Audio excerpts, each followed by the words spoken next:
आज की वीडियो में हम बात करेंगे इंटेलिजेंट लस्ट पर। जी हाँ, लस्ट जो कि एक बहुत ही बेसिक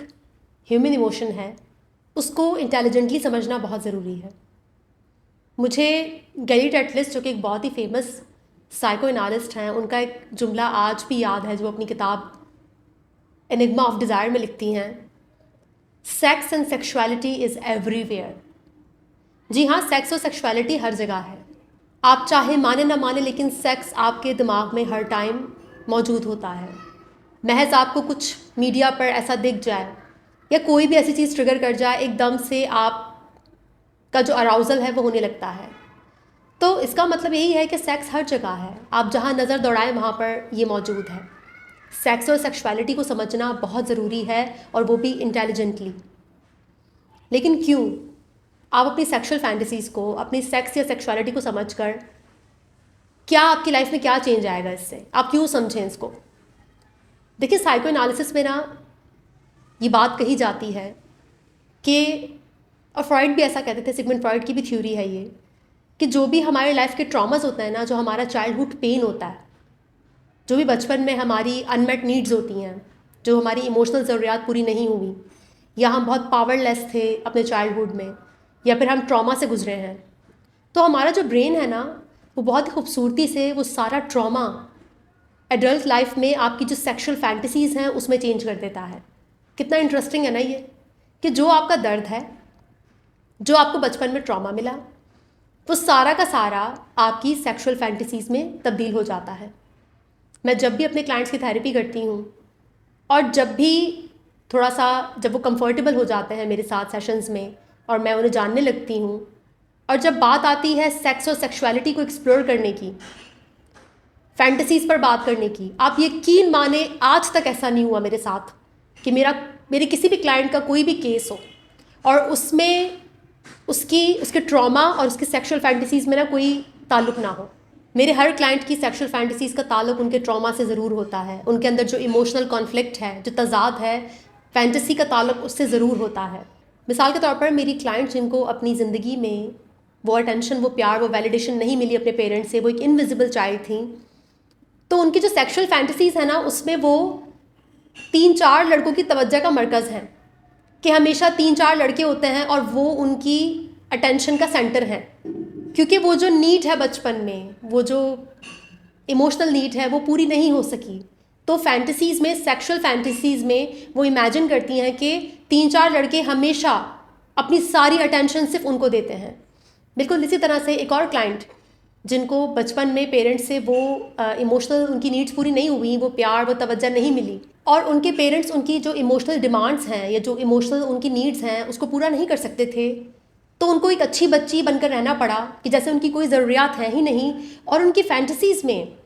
वो इंतहाई स्टबर्न, ज़िद्दी और बहुत ज़्यादा नखरे करती हैं। और जो फैंटेसीज़ में जो भी अपोजिट जेंडर है, जो लड़का है, वो उन्हें अनकंडीशनल प्यार करता है। तो समटाइम्स ये भी इस किस्म की रोमांटिक फैंटेसीज़ भी होती हैं कि जहाँ पर आपको अनकंडीशनल प्यार मिल रहा है आपकी फैंटेसीज़ में, क्योंकि आपको रियल लाइफ में वो चीज़ नहीं मिल सकी। जब आप छोटे बच्चे होते हैं ना, तो आपका ब्रेन क्या करता है, जो पावरलेसनेस होती है ना, एक बच्चा छोटा बड़ा पावरलेस, हेल्पलेस फील करता है ना, तो आपने देखा होगा कि बच्चों को सुपर हीरोज़ अच्छे लगते हैं। मैं सुपरमैन हूँ, मैं स्पाइडरमैन हूँ, कितने फेमस होते हैं ना ये सुपर हीरोज़, क्योंकि बच्चे अपनी इमेजिनेशन में वो जो सुपर हीरोज़ हैं ना, उनको इमेजिन करके, फैंटेसाइज करके अपने आप को पावरफुल फील करते हैं अपनी इमेजिनेशन में। लेकिन यही बच्चे जब बड़े हो जाते हैं, एडल्ट हो जाते हैं, तो जो सारा पेन होता है बचपन का, वो सेक्सुअल फैंटेसीज़ में तब्दील हो जाता है। तो आपकी जो सेक्सुअल फैंटेसीज़ हैं वो कोई आपके बुरे, घटिया, कैरेक्टरलेस इंसान होने की निशानी नहीं है, बल्कि आपकी सेक्सुअल फैंटेसीज़ इन्फॉर्मेशन है, डीप मीनिंग है उनके अंदर कि आपके कौन सी आपकी इमोशनल नीड्स पूरी नहीं हुई, आपकी साइकी के कौन से पार्ट्स हैं जिसको आप अपनी रियल लाइफ में कभी ना एक्सप्लोर कर सके, ना एक्सप्रेस कर सके, और वो सब कुछ आपकी फैंटेसीज़ में ही एक्सप्लोर होता है या फिर आप उसे एक्सप्रेस कर पाते हैं। अब जो सेक्सुअल फैंटेसीज़ होती है ना, इसको जानना क्यों ज़रूरी होता है? इसको जानना इसलिए ज़रूरी होता है क्योंकि सेक्सुअल फैंटेसीज़ के डीप डाउन आपकी इमोशनल नीड्स हैं जो पूरी नहीं हुई, जिन्होंने सेक्सुअल फैंटेसीज़ की शक्ल इख्तियार कर ली। तो जब वो पूरी नहीं होंगी ना आपकी फैंटेसीज़, जब आप उनके डीप मीनिंग नहीं ढूंढोगे, जब आप उसे किसी के साथ शेयर नहीं करोगे और कभी कभार उसे पूरा नहीं करोगे, तो आपका जो वो हीलिंग प्रोसेस है ना वो कभी हो नहीं पाएगा। और यहीं पर जो सेक्सुअल कंपैटिबिलिटी है ना उसका बहुत बड़ा किरदार होता है। कपल्स के बीच में क्यों सेक्सुअल कंपैटिबिलिटी नहीं होती या फिर आपकी जो सेक्स लाइफ है वो इतनी अच्छी नहीं है, इस पर तो इसके बाद वीडियो आएगी कि क्या वजूहात हो सकती हैं। लेकिन पहले यहाँ पर इंटेलिजेंट लस्ट को हम समझेंगे कि सेक्सुअल फैंटेसीज होती ही क्यों हैं, ये क्यों जन्म लेती हैं, और क्यों सेक्स और सेक्सुअलिटी को इग्नोर करना आपके लिए बहुत ख़तरनाक हो सकता है अगर आप इसे एक्सप्लोर नहीं करेंगे। क्यों अपनी सेक्सुअल फैंटेसीज़ को समझना ज़रूरी है, आज तो हम इस पर बात कर रहे हैं। तो ये जो इंटेलिजेंट लस्ट का जो कॉन्सेप्ट है ना, ये स्टैनले सीगल का है, जो कि एक बहुत ही मशहूर साइकोथेरेपिस्ट हैं और 36 साल से ज़्यादा का उनका तजुर्बा है थेरेपी में। और वो ज़्यादातर ये जो सेक्सुअल फैंटेसीज़ होती हैं कपल्स की या फिर किसी भी सिंगल बंदे की भी, ज़रूरी नहीं कि आप कपल हो, उन सेक्सुअल फैंटेसीज़ को ना साइको एनालिसिस में एक्सप्लोर करना, तो ये उनका थेरेपी का अंदाज़ है। और उनका 36 साल से ज़्यादा का तजुर्बा ये बताता है कि सेक्सुअल फैंटेसीज़ को एक्सप्लोर करना बहुत इंपॉर्टेंट है आपकी हीलिंग के लिए और आपकी मेंटल हेल्थ के लिए। तो सबसे पहले तो मैं आपसे ये डिस्कस करूँगी कि कैसे जो आपकी लस्ट है आपने उसको इंटेलिजेंटली समझना है, और उसके कुछ स्टेप्स होते हैं जो मैं आपके साथ अभी शेयर करूँगी। सबसे पहला स्टेप तो है कि आपको अपनी जो ट्रू डिज़ायर्स हैं, ट्रू सेक्सुअल फैंटेसीज़ हैं, उनको आपने आइडेंटिफाई करना है विदाउट एनी शेम। तो आज से पहले तो आपको बहुत मुमकिन है ऐसा लगता हो कि आपकी सेक्सुअल फैंटेसीज़ आपके दिमाग का फतूर हैं, वो तो बेकार और बकवास चीज़ें हैं, उनको आपको छुपा कर रखना है। लेकिन इस वीडियो की शुरुआत में मैंने आपसे कहा कि आपकी सेक्सुअल फैंटेसीज़ कि डीप डाउन पर्पस होता है, मीनिंग है, कोई इमोशनल नीड्स हैं आपकी बचपन में जो पूरी नहीं हुई, आपका पूरा ट्रॉमा या आपकी अनमेट इमोशनल नीड्स जो हैं वो सेक्सुअल फैंटेसीज़ में चेंज हो गई हैं। तो अगर अब आपको अपने आप को समझना है, जानना है, अगर आपको अपनी सेक्स लाइफ भी अच्छी करनी है या आपको वाकई में खुद को हील करना है, तो उसके लिए सबसे पहले आपको बिना किसी शेम के अपनी फैंटेसीज़ का जायज़ा लेना है, ऑब्जर्व करना है कि आपकी फैंटेसीज़ है क्या, उनको आइडेंटिफाई करना है। ये स्टेप बहुत मुश्किल होता है क्योंकि कुछ लोगों की जो सेक्सुअल फैंटेसीज़ हैं या जो उनकी ट्रू डिज़ायर्स हैं वो उनका शैडो बन चुकी होती हैं। मतलब वो उसे इतना दबा चुके होते हैं कि उन्हें एक्सेप्ट करना बहुत मुश्किल होता है उनके लिए। उनकी ईगो उसको एक्सेप्ट नहीं करने देती, वो उसे डिनाई करते हैं, वो कहते हैं हम तो ये है ही नहीं, हमें तो ऐसी सोचें आती ही नहीं। तो यहाँ पर आपको थोड़ा टाइम लग सकता है, लेकिन आपको अपनी ट्रू डिज़ायर्स तक पहुँचना होगा। दूसरा स्टेप ये है कि आपको जो भी आपकी फैंटेसीज़ हैं ना, उनके डीप डाउन जो मीनिंग है आपको वो समझना होगा, ताकि आप अपनी उन अनमेट नीड्स को पूरा कर सकें। बचपन में वो जो इमोशनल नीड्स हैं, वो जो पेन है आपका जो बचपन में था, आप उसको हील कर सकें। लेकिन उससे पहले आपको मीनिंग समझना होगा कि मेरी इस सेक्सुअल फैंटेसी के डीप डाउन क्या मीनिंग है, वो कौन सी नीड्स हैं जो पूरी नहीं हुई और मेरी सेक्सुअल फैंटेसीज़ उनकी तरफ इशारा करती है, और कैसे आप उन तमाम तर फैंटेसीज़ को रीफ्रेम करके जो आपका पास्ट पेन है उससे हील हो सकते हैं। तो यहाँ पर बहुत मुमकिन है कि आपके पास इतनी नॉलेज ना हो, आपको इतनी समझ ना हो कि कैसे फैंटेसीज़ आपके सबकॉन्शियस माइंड में जो भी आपके इमोशंस हैं उसके साथ कैसे कनेक्ट हो सकती हैं। तो यहाँ पर आप किसी थेरेपिस्ट की मदद ले सकते हैं या फिर आपको खुद पढ़ना होगा। आपको जो भी साइकोलॉजी की बुक्स हैं या जो कुछ भी ट्रॉमा पर है आपको उन्हें पढ़ना होगा, वरना जो थेरेपिस्ट भी साइको एनालिसिस को समझता है, सेक्स और सेक्सुअलिटी को बेहतर तौर पर समझता है, तो वो आपकी हेल्प कर सकता है आपकी डिज़ायर्स को समझने में, उसके डीप डाउन मीनिंग तलाश करने में। अब तीसरा स्टेप ये है कि जब आपको मालूम होगा, जब आपको इस बात का इल्म हो जाएगा कि क्यों, वाई मेरी ये सेक्सुअल फैंटेसीज़ हैं और इसी तरह के लोग मुझे क्यों अट्रैक्ट करते हैं, क्यों मैं मेरी जो केमिस्ट्री है, जो मेरी कंपैटिबिलिटी है, सेक्सुअल कंपैटिबिलिटी है, वो क्यों इस मखसूस तरह के लोगों के साथ बहुत अच्छी है, और क्यों कुछ लोग ऐसे हैं कि जिनके साथ मैं बहुत टर्न ऑफ हो जाता हूँ, मैं उस तरह से कंपैटिबल नहीं हूँ। अभी जो सेल्फ नॉलेज है, जो आपकी अपनी पर्सनल आपकी जो फैंटेसीज़ हैं उनके बारे में जब आप इस कदर गहराई में जाएंगे तो आपको इल्म होगा कि क्यों मेरी ये फैंटेसीज़ हैं और कैसे मैं इनको बेहतर तौर पर अपनी हीलिंग के लिए इस्तेमाल कर सकता हूँ। अब जब आपको इस लेवल की सेल्फ नॉलेज आएगी, सेल्फ अवेयरनेस आएगी, और आपके पार्टनर के साथ आप बेहतर तौर पर कम्युनिकेट कर पाएंगे, अगर आपका पार्टनर इस काबिल है तो। ये तो मैं आने वाली वीडियो में बताऊँगी कि हमारे यहाँ पर क्यों जो इंटीमेसी है वो क्यों डीप नहीं है, क्यों पैशन मिसिंग है। उसकी बहुत सारी वजूहात हैं, वो हम नेक्स्ट वीडियो में बात करेंगे उस पर। लेकिन जाहिर सी बात है, जब आप इतना डीप अपने आप को समझने लगते हैं जब आप शेम हटाते हैं और अपनी सेक्सुअल फैंटेसीज़ को समझते हैं, तो उसके बाद फिर आपका जो पार्टनर है आप उसको भी समझने की कोशिश करते हैं, आप ज़्यादा बेहतर तौर पर उसके साथ कनेक्ट हो पाते हैं, क्योंकि उसकी भी तो अपनी फैंटेसीज़ होंगी ना, वो भी तो कोई ट्रॉमा कैरी कर रही है या कर रहा है। और कैसे आप दोनों जब अपनी फैंटेसीज शेयर करेंगे एक दूसरे के साथ, जब ट्रांसपेरेंट होंगे, स्लोली ग्रेजुअली, अगर ये काम किसी थेरेपिस्ट के साथ हो तो ज़्यादा बेहतर है, क्योंकि उसके बगैर तो आपको पता है ना कि ईगो इतनी ज़्यादा होती है, लोग जज करने लगते हैं, ट्रॉमास होते हैं, अपने अपने ट्रॉमास हैं सबके, सब अपने साथ कुछ ना एक बर्डन, इमोशनल बर्डन लेकर आते हैं रिलेशनशिप में। तो उस बर्डन को कम करना बहुत ज़रूरी है, और उसमें जो सेक्सुअल कंपैटिबिलिटी है ये सबसे इम्पॉर्टेंट है, ये बुनियाद है, ये बेस है। और जिसने इस बुनियाद, इस फाउंडेशन को स्ट्रॉन्ग कर लिया ना अपने पार्टनर के साथ, तो फिर उसके बाद जो बाकी स्टेजेस होते हैं इंटीमेसी के, जिसमें स्पिरिचुअलिटी है, जिसमें आपका इमोशनल कनेक्शन है, जिसमें और भी बहुत सी फॉर्म आती है इंटीमेसी की, उस पर भी कभी बात करेंगे, तो वो फिर ज़्यादा बेहतर तौर पर बन पाती हैं जब आपकी बुनियाद स्ट्रॉन्ग नहीं है ना। ये बुनियाद है, सेक्सुअल कंपैटिबिलिटी आपकी बेस है, फाउंडेशन है। सबसे नंबर 1 पर जो इंटीमेसी आती है ना, वो आपकी फिजिकल इंटीमेसी है। जब वहाँ पर ही कंपैटिबिलिटी नहीं है, जब वहाँ पर ही आप मास्क लगाकर रूम में इंटर हो रहे हैं, तो भूल जाइए कि आप कोई बेहतरीन रिश्ता बना पाएंगे। ठीक है, तो वहाँ पर ट्रांसपेरेंसी लाना, वहाँ पर कम्युनिकेट करना एक दूसरे के डिज़ायर्स को बहुत ज़रूरी है। और अगर ये काम आप अकेले नहीं कर सकते, आपको लगता है कि मुमकिन नहीं है, तो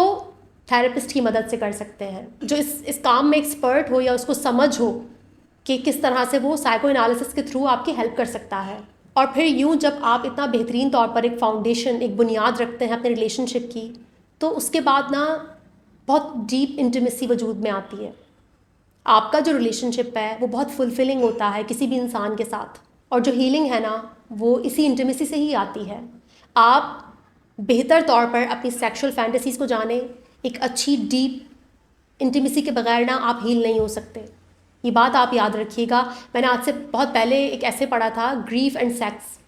कि कैसे ग्रीफ में सेक्स आपको हेल्प कर सकता है, आपका पार्टनर आपको हेल्प कर सकता है ग्रीफ को प्रोसेस करने में। आपने देखा होगा ना कितनी पावर है इस एक्टिविटी में, अल्लाह ने कितनी पावर रखी है इसमें, कि कुछ देर के लिए जब आप ये एक्टिविटी करते हैं आप अपने सारे गम भूल जाते हैं, सारे दर्द भूल जाते हैं, आपकी ईगो ना ख़त्म हो जाती है, फिनिश हो जाती है, क्योंकि आप उस एक्टिविटी में खो जाते हैं। और बहुत से केसेस मेरे पास ऐसे आए थे कि जिसमें कुछ लोगों का ट्रॉमा इतना डीप होता है ना कि उनका माइंड हर वक्त चलता है, तो वो कभी भी ना जो इंटीमेसी है उसमें ना इन्वॉल्व नहीं हो पाते थे। एक ऐसा केस मेरे पास आया था कि जिसमें वो लेडी जब भी फिज़िकल होने की कोशिश करती, इन्वॉल्व होती, उनका दिमाग इतना चलने लगता, उनको इतनी थॉट्स आती कि वो कभी भी उस एक्टिविटी में उस तरह से इंगेज नहीं हो पाती, क्योंकि वो इतना ज़्यादा अपनी सेक्स और सेक्सुअलिटी से डिसकनेक्टेड थी। तो खैर वो फिर बहुत लंबा उनको हील करना पड़ा अपने आप को, वो जो उनकी रेसिंग थॉट्स थी, उनका CPTSD कॉम्प्लेक्स ट्रॉमा उनको हील करना पड़ा। तो ये वो मसाइल हैं जो सिर्फ आप दोनों के बीच में है, आप दोनों पार्टनर्स के बीच में है, लेकिन आप लोग किसी और के साथ, किसी प्रोफेशनल से डिस्कस नहीं कर रहे, आप लोग इसके बारे में कोई कुछ पढ़ नहीं रहे या इसको समझ नहीं रहे, तो आपका जो रिलेशनशिप है वो कभी बेहतर नहीं हो पाएगा। अपनी लाइफ में इंटेलिजेंट लस्ट और माइंडलेस लस्ट के बीच में फ़र्क करना सीखिए। माइंडलेस लस्ट क्या होती है कि आपके अंदर अचानक से कुछ फीलिंग्स आती हैं और आप बिना सोचे समझे जाकर उस पर एक्ट कर लेते हो। एक इम्पल्स होती है और आप जाकर उस पर फटाफट अमल कर लेते हो, जिसके नतीजे बहुत बुरे हो सकते हैं। बहुत सी बार मैंने ऐसे केसेस को डील किया है जहाँ पर फैंटेसीज़ के बारे में कोई इल्म नहीं था, सेल्फ नॉलेज नहीं थी, माइंडलेस लस्ट थी, उस पर जाकर एकदम से अमल किया और फिर उसके नतीजे बहुत बुरे थे। चाहे वो अफेयर था, चाहे वो मल्टीपल पार्टनर्स रखना हो,